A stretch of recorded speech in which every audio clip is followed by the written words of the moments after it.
Alam nyo, bawat lugar, bawat malaking struktura, laging may kwentong nakatago. Pero paano kaya kung ang pundasyon ng isang dam ay hindi lang basta semento at bakal, kundi isang alamat ng isang pusong nadurog dahil sa pag-ibig? Ngayon, samahan nyo akong balikan ang isang salaysay na nakaukit sa mga bundok ng gitnang Luzon. Ito yung tanong na nasa puso ng alamat na aalamin natin. Isipin nyo, isang modernong engineering marvel pero ang pinagmulan pala ay isang sinaunang kwento ng pag-ibig at pagsasakripisyo. Tara, alamin natin ang sagot. Para sa mga taga-ron, hindi lang ito basta dam. May special na pangalan sila para dito, ang dambuhalang sara ng tubig. Ang galing, di ba? Pinagsama yung modernong salita na dam at yung dambuhala o higante. Ito raw kasi yung kwento kung paano nabuo yung harang na yan, hindi dahil sa tao, kundi dahil sa pag-ibig ng isang higante. At syempre, sa puso ng alamat na to, may dalawang bida na ang love story ang siyang babago sa itsura ng isang lugar. Kilalanin natin sila. Sa isang panig, nandyan si Mingan, isang dambuhala mula sa Sierra Madre. At sa kabilang panig naman, ang napakagandang si Mariang Sinukuan, ang diwata ng bundok Arayat. At si Mingan, siya ay isang masugid na manliligaw ni Maria. Dito mismo magsisimula ang kanilang tragic love story. Mahalaga tong intindihin, yung pariralang masugid na manliligaw. Hindi ito yung simpleng panliligaw lang ha, iba to. Ipinapakita nito yung tindi, yung lalim ng determinasyon ni Mingan, na para sa kanya, handa siyang gawin ng lahat, kahit ano pa yan, para lang sa kanyang minamahal. All in kumbaga. At tulad ng maraming kwento ng pag-ibig, kailangan itong dumaan sa isang pagsubok. Isang pagsubok na halos imposible na siyang magtatagda ng kapalaran nilang dalawa. So ito yung naging kondisyon ni Maria para sagutin si Mingan. Grabe yung hamon. Kailangan niyang tapusin ang isang dam bago pa man tumilawak ang tandang pagsapit ng umaga. Paki-imagine na lang yung pressure. Isang gabi lang para harangan ng isang buong ilog. At si Mingan, walang pagkaalinlangan, go agad. Buong gabi, gamit ang kanyang higanting lakas, walang tigil siyang naghakot ng mga bato. Bawat bato, para kang nakikita yung pagmamahal niya. Ramdam mo yung effort, yung pagmamadali habang palapit na yung umaga.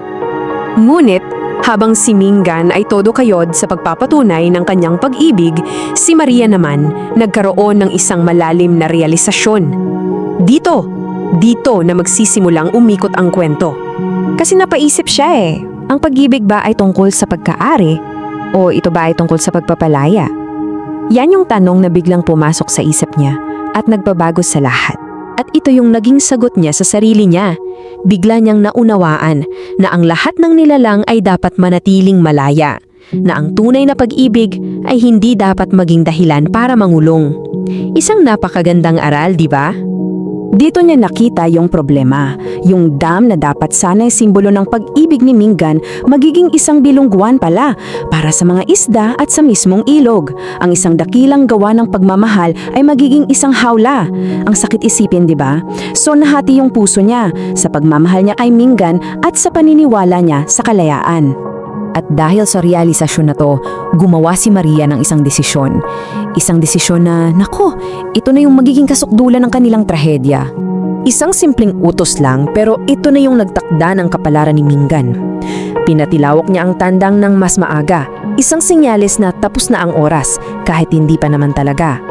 Isang mapait na panlilinlang na ginawa niya para sa isang mas malaking kabutihan, ayon sa kanya. At sa isang iglap, gumuho ang mundo ni Mingan. Sa tunog pa lang ng tilaok, inakala niyang umaga na. Naniwala siyang nabigo. Lahat ng pagod, lahat ng lakas, lahat ng effort, nauwi sa wala dahil lang sa isang tunog.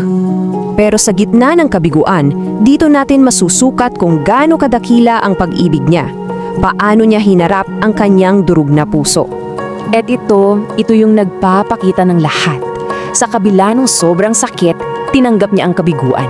Walang galit, walang panunumbat, tinanggap niya dahil sa kanyang dalisay na pag-ibig para kay Maria.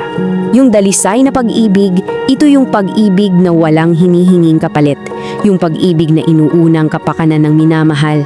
At yun mismo ang ipinakita ni Mingan sa kanyang pagtanggap kahit pa yun ang dumurog sa puso niya. Dito na natin ikokonekta ang alamat sa ating panahon. Kasi ang kwentong to ay hindi lang basta nanatili sa mga libro.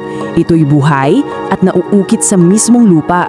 Sabi ng mga taga-Pantabagan, may isang lugar doon na tinatawag nilang Aya o Katabunan. Naniniwala sila na ito yung mga labi ng hindi natapos na dam ni Mingan, isang physical na paalala ng kanyang bigong pag-ibig. Okay, so fast forward tayo sa 1973. Isang totoong dam ang itinayo, ang Pantabagan Dam. Isang dambuhalang proyekto na nagbigay buhay sa gitnang Luzon. Pero sa proseso, pinalubog nito ang buong lumang dayan ng Pantabagan. Isang sakripisyo para sa kaunlaran. At ito yung pinakamagandang parte ng kwento. Para sa mga lokal, yung pagtatayo ng modernong dam ay hindi lang basta nagkataon. Para sa kanila, ito raw ay ang pagbabalik ni Mingan para tapusin yung ipinangako niya kay Maria noon. Ang modernong dam ay ang katuparan ng kanyang pag-ibig. Ang ganda, di ba? Kaya sa tuwing makikita natin ang Pantabagang Dam, hindi lang tubig at semento ang nakikita natin, kundi isang kwento ng pag-ibig na literal na nagpagalaw ng lupa, isang pag-ibig na sa huli ay mas pinili ang pagpapalaya kesa sa pag-aari. Kaya iiwan ko sa inyo ang tanong na ito. Base sa kwento ni Mingan at Maria, para sa inyo, ano nga ba ang mas matimbang? Ang magtayo ng isang matibay na pader para sa minamahal mo o ang bigyon siya ng ganap na kalayaan? Magandang pag-isipan?